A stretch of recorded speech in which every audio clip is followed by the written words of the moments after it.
the closest thing to a landmine was when we would do T-bar rows when I was a freshman in high school, and you would just jam the thing into the corner of the wall, and that's what you're using, right? But I started to learn more about the landmine as I got into college, which was obviously, you know, a decade after it had already been invented and created and such. But what I was always drawn to was what I call the land of misfit toys. When it comes to the gym, it's like, okay, 5 p.m. prime time, you cannot find a bench press available at 5 p.m. on a Monday. But you can find a trap bar. You can find a landmine. You can find all these other things that are incredibly viable training options that are so fun to do and different and just develop the body in a more holistic type of perspective.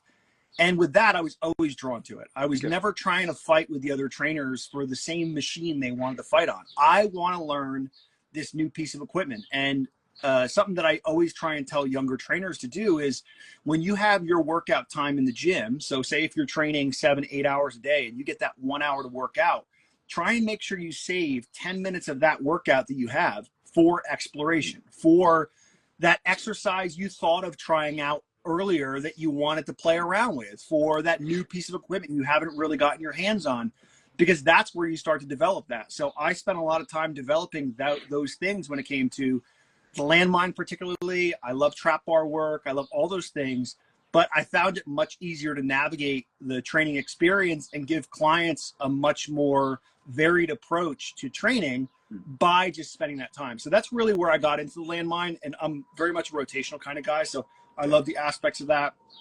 And it just became, you know, a very big draw for me from that point.